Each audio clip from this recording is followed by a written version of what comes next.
All right, well, today I want to start with physics. And let me get a share screen going here. Um, Physics is a big deal. It's a huge piece of the Unity code. It does a lot of hard work for us. There are lots of properties, lots of settings. And I'll warn you as we go through this, there are many options and lots of different stuff that we can do. Unity uses the PhysX engine from NVIDIA. And while I haven't seen it to be true, they do say that it works best on GPUs that have NVIDIA hardware. We're going to talk about three major components of the physics system. The rigid body, which is a non-deforming object that responds to forces, collisions, and joints. And by non-deforming, I mean that it doesn't change shape. We'll also talk about the collider. These are invisible surfaces that are used to detect collisions. They can be associated with meshes, the visible objects that we see, but the collider itself is invisible and in general is just geometry. It's not a physical object. The other component are the joints. These are sometimes called dynamic constraints in the sense that they constrain the behavior of the various rigid bodies and colliders that we'll talk about. They constrain it along some axis. For an example, a joint that we'll talk about is the joint that we can build a door that swings on an axis. These rigid bodies, colliders, and joints are all components that can be added to any game object. Any game object that has a rigid body, a collider, or a joint, in some ways is participating in the physics system of Unity. Colliders have something called a physic material. There's no S on this for some reason. And a physic material is a definition of the physical properties, basically of the surface of the material that defines how two colliders will interact in a collision. The physic materials are like prefabs in the sense that if you modify a physic material that lives over here in the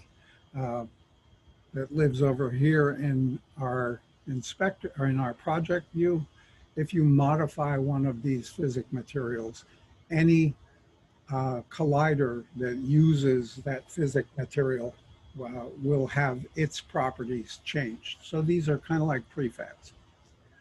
The properties defined in the physic material include dynamic and static friction, as well as how bouncy an object is, how much of its incoming velocity is recovered from a collision, and also how we combine the two objects, their different properties, when they do come into contact. We can either average them, we can take the minimum, we can take the maximum, or we can multiply them together. All of these give slightly different behavior. Physics involves forces that do work, and work is a physics term describing a force that is applied over a distance which changes the energy of an object. And this all comes out of the basic physics equation, F equals ma, and our energy, which is 1/2 m velocity squared, mass times velocity squared. We have two kinds of forces. We have the linear forces that operate in the x, y, and z Cartesian coordinate system of our world, either with respect to the global axes or to the local axes of an individual object. And we also have angular forces, which are called torques, that generate a rotation about a particular axis. Again, either global or local. I won't talk too much about cloth, but it's also a physics entity. And these joints, forces, and so forth are components. We'll also see that forces appear as definable parameters in many of the other components. So forces crop up everywhere. Now, physics affects performance. It's computationally expensive in order to calculate the behavior of objects operating in a gravitational field, colliding with each other. All of this takes computational effort. And we often have a trade-off of how good the physics is going to be versus how fast we want it to happen. Another thing of note is that scale matters. One unit of length in Unity is taken to be a meter because the default value of gravity in Unity is 9.81 meters per second squared. It's the number 9.81, but the fact that the acceleration of gravity here on the Earth is 9.81 meters per second squared suggests that the unit of length in Unity is a meter. And we'll often see that our characters are typically about 2 meters tall. A lot of these physics properties can be set in the project settings, which we pull down with the edit project settings, and we can choose the physics settings. And here we see all of the different physics settings that are available to us. Among these are the gravity.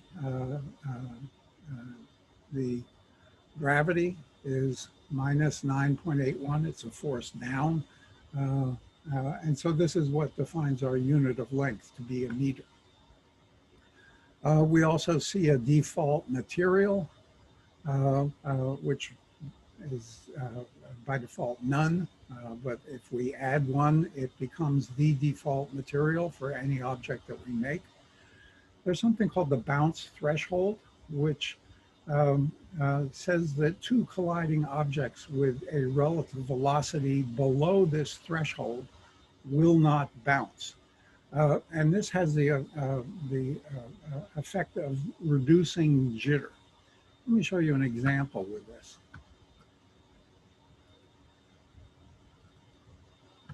So I'm sure some of you have seen a Newton's cradle, and this is kind of an example of a Newton's cradle in that, I have these aligned objects, and I'm going to give one of them a push. I believe this one I'll give a push, and it's going to bounce off these other ones. And so we get behavior that looks like this. The objects bounce back and forth.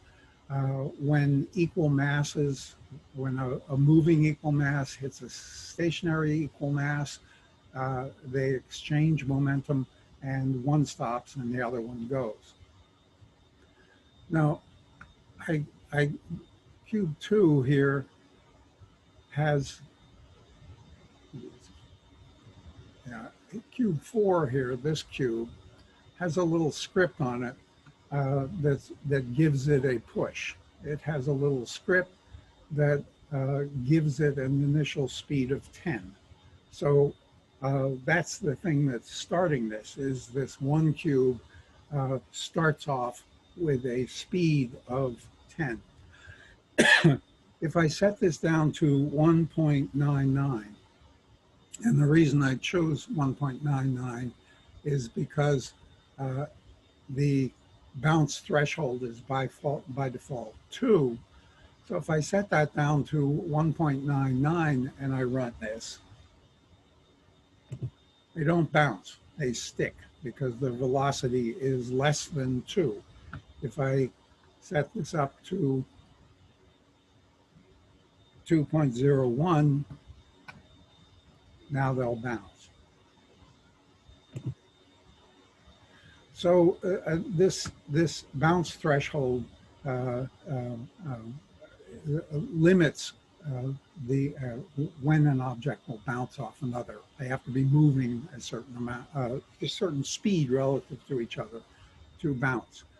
You can make this smaller, but if you make it too small, you'll find objects tend to jitter. They tend to kind of bounce around, and the physics gets inaccurate. Another setting is the sleep threshold.